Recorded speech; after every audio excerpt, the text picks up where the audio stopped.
Now, after what was an astounding success with the first movie and the subsequent cartoon shows, it was only a matter of time before Ghostbusters was going to get a sequel, and on June 16th, 1989, along came Ghostbusters 2, back with the entire original cast in tow, and a few new additions. Now, the general perception of the movie was it was nowhere near as good as Part 1. It had been toned down quite a bit to fit a more family-friendly narrative. The success of the animated show, which had an audience largely comprised of kids, played a big part in the movie's shift in tone. The success was reflected in the movie's box office gross, which made $215 million, as opposed to the first movie that made over $282 million.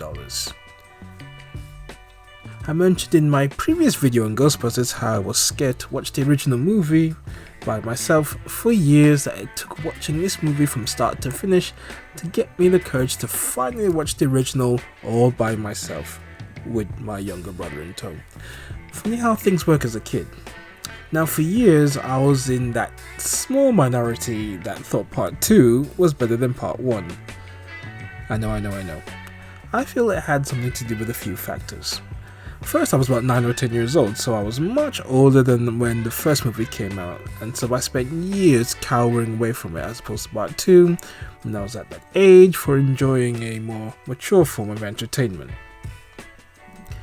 And number 2, the movie is more family friendly, so all the dark humor and tones were left out this time, making the movie more accessible for younger audiences. The animated show was a big success, and the producers wanted to keep that momentum by ensuring younger audiences were able to watch. So gone were the very scary, gruesome looking monsters and all the sexual innuendos. I watched the movie over and over again that I could recite every single line by all the actors in the movie, I think. Now, my last video on Ghostbusters, I did something of a step-by-step on how the movie unfolds. For this sequel, I'm going to take a different approach and just summarize. So here we go. 5 years have passed since the events of Part 1, and the Ghostbusters are out of business, having been sued for the damages caused, and have to do other things, like Ray and Winston playing host to a kids party, which does not go very well at all. Is that Jason Reitman? Ray also owning his own occult bookstore was his second job to get the cash in. Egon works in a lab and he experiments with human emotions. And Peter is a TV talk show host. Dana is back this time with a baby boy, Oscar, and is immediately thrust into the plot when she unknowingly pushes his pram into a strange looking substance, which turned out to be mood slime, and the pram goes on a little runabout with Dana in hot pursuit until it stops right in the middle of the intersection. The Ghostbusters are on the case and they investigate without Winston. Some things never change. And they discover a river of slime building beneath the city. Along the way, Ray accidentally causes a power outage which blackens the whole city. The Ghostbusters are arrested and then sent to court, but whilst there, the slime that they uncovered reacts to the judge's outburst and explodes and releases a pair of ghosts known as the Scoleri brothers. Now, in exchange for their freedom, the Ghostbusters are reinstated and spared prison, and then go after the Scaleris as their first major capture for the movie, but once again without Winston. I'm beginning to think that they didn't like this guy. The musical interlude happens with Run DMC's version of Ghostbusters, this time with Winston in tow. I know. How many times have I mentioned this now? There is a new villain in town, Vigo the Carpathian, the spirit of a 16th century tyrant that resides in a painting in the Manhattan Museum of Art where Dana works. He is looking to return to the land of the living and has targeted baby Oscar as his new host, whilst enslaving Dana's boss, Janusz Poha, played by Ally McBeal alum Peter McNicol. Later in the film, Ray, Winston and Egon go underground to investigate the slime's origin, whilst Peter goes out on a date with Dana. Like I said, I don't think this guy was much of a scientist.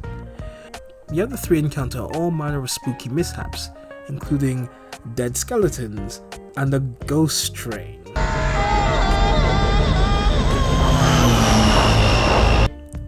They find the river of slime, but after Winston gets pulled in, Egon and Ray jump in after him, and they all end up in front of the Manhattan Museum of Art, and they discover that the slime has a negative influence as they try to beat up on each other.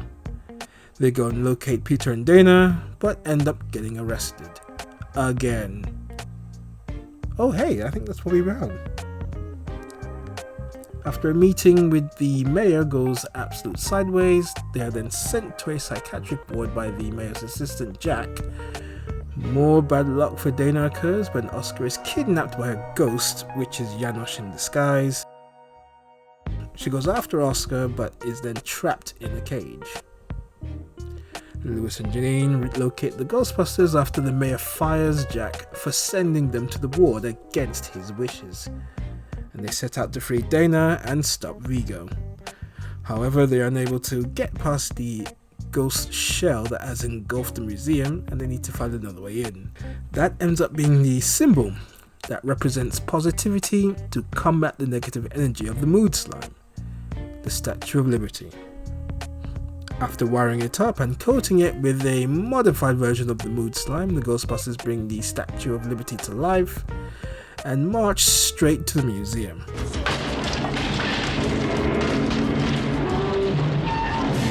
But of course it doesn't go completely smoothly.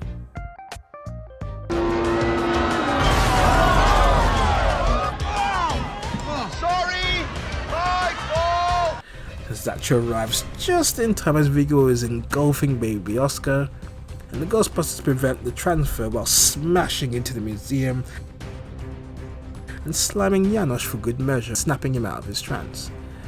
However, they come face to face with Vigo and get paralyzed after attempting to zap him. He grabs Oscar again and tries to complete the transfer, but he's weakened by the positivity of the New York crowd singing Auld Lang Syne. I hope I pronounced it right. He heads back into the painting to try and reform and ends up possessing Ray. He had tried to do it earlier in the movie. Given absolutely no choice, Pete, Winston and Egon take aim and blast Vigo out of existence, freeing Ray and everything returning to normal, including Janosch. The movie ends with the Ghostbusters and Dana looking at a portrait of themselves and baby Oscar. The movie ends just like part 1, with the Ghostbusters celebrating with the New York crowd. Now, even though I did watch the movie from start to finish, I did run away in terror at the bit towards the end when Vigo is back in the painting and hypnotizes Ray with his one eye. But that aside, I wasn't cowering as much as I did with part 1. Some of my takes from the movie. Now, I've already said this a million times, so forgive me. Once again, Winston shows up when things begin to get exciting. You see him along with Ray at the start of the film, but for the court scene, he just disappears and leaves the other three to face charges, which are then dropped after they've dispatched the Scolari brother ghosts, and he's not a part of that either. You do, however, see him during the musical interlude. The movie seems to follow a similar pattern to part 1. A female is in trouble, Dana. The Ghostbusters arrive and examine her. The first Ghostbusting encounter involves Pete, Ray and Egon, but no Winston. There's some kind of corporate douchebag who hates the Ghostbusters and later gets them arrested. The last quarter of the movie sees all 4 Ghostbusters in action against the evil tyrant, which ends up in blasting until they explode. And then someone is covered in some form of slime or marshmallow or ectoplasm. Oh, and the large figures walking around New York streets, the Marshmallow Man in part 1 and the Statue of Liberty in part 2. Then the film ends with the Ghostbusters celebrating with a massive New York crowd. Now, other than some notable additions like Baby Oscar and Vigo the main villain, it's a very similar structured step by step like part 1. I would debate with my siblings which villain was harder to beat, Vigo or Gozer. With Gozer, it was a case of getting to the apartment and facing Gozer in the building and blasting it until it was destroyed. Vigo, on the other hand, after they failed to get into the museum, which was coated with its slime shell, they had to change their equipment commandeer the Statue of Liberty and bring it to life, and have it melt the slime shell so the Ghostbusters could enter, survive being temporarily paralyzed by Vigo, who was then weakened by the positivity of the New York crowd, and then gets blasted into oblivion by the Ghostbusters. I mean, in that regard, you would say it was more labor intensive, but Vigo was strengthened by negativity and weakened by positivity, whilst Gozer was a being that didn't feed off human emotions, so that is up for debate. It was revealed that there were more scenes in the original script, like Ray being possessed by Vigo, and the scene involving him driving with the others, and all chaos ensues. This sadly was cut out of the movie. I do think a scene like this would have pivoted from the standard formulaic plot that was copied from the first film, and would have given this movie more footing as opposed to just copying the structure of part 1. The movie was not very well received and was roundly criticised for copying the same formula as part 1, the dark comedy and the humour being toned down. I mean, the reviews were just, to me anyway, surprisingly brutal. Now, is it a good movie? I think so, yes. Did it really do anything groundbreaking? No, not really. Could the story have been written better? Absolutely. But that said, these negative reviews in my eyes are a little unjustified. Now, given the sequels that followed decades later, I still feel Ghostbusters 2 holds up, and I think it's better than the recent Ghostbusters Afterlife. But again, this is just all my own opinion. Speaking of sequels, now for years, decades even, fans of the movie were dying for a sequel, and it never came. There were some teases like Bill Murray appearing in costume on stage during the Scream Awards in 2010, and then Dan Aykroyd saying for years there would be a sequel, with or without Bill Murray, but it just never occurred. And then this little video appeared online.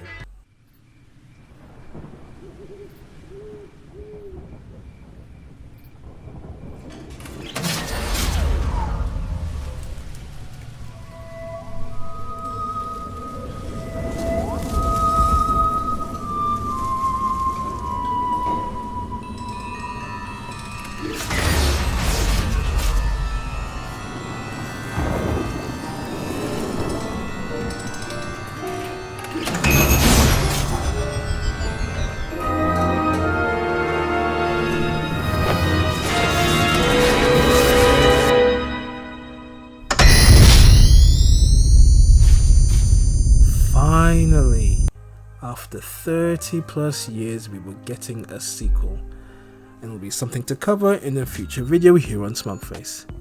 Now, whilst it was great that we were finally getting a new Ghostbusters movie, it does feel like years of time wasting and procrastination led to the sequel that we never really got with all 4 original Ghostbusters. Tragically, Howard Ramis passed away on February 24th, 2014, and he was one of the writers for the first 2 movies alongside Dan Aykroyd. And the visual of all 4 returning as grizzled veterans for one more go-around sadly never came to pass.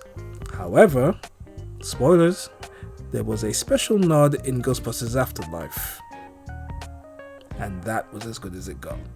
The closest reunion to the first 2 movies before Afterlife came out was the 2009 video game, starring all 4 original Ghostbusters, with cutscenes that added up to a full-length feature, which was very well done and felt like a quasi-animated feature with the OG cast. As I said at the start of the video, I felt part 2 was better than 1 for years, and though I listed the factors that may have contributed to that opinion, I think it came down to the movie's simplicity and somewhat lighter tone, with me being at an age 9-10 years old where it was easy to absorb and I watched it countless times. Now that I'm a lot older, my opinion has changed, and I do fully accept that part 1 was a much better movie. But that said, still, Ghostbusters 2 is slightly my preferred choice. I am so gonna get annihilated for that opinion. My final thoughts on the movie. In retrospect, I will always sing its praises, and it carries on the theme of the first movie as a sci-fi comedy flick mixed with horror and jokes. It was one of the most popular franchises of the 80s following the success of part 1, then the animated show, and all its merchandise. So this was a nice little roundup as the 80s was coming to an end. The movie had nice visuals, cool looking gadgets, eccentric looking ghosts and goblins, and an awesome soundtrack featuring Bobby Brown's On Our Own, one of my favourite movie soundtracks of all time. And whilst not quite on the level as part 1, it is still a nice, enjoyable movie. I will personally give it a 7.5 out of 10. I think it's a worthy sequel. When there's something strange going on in your neighbourhood, who are you gonna call?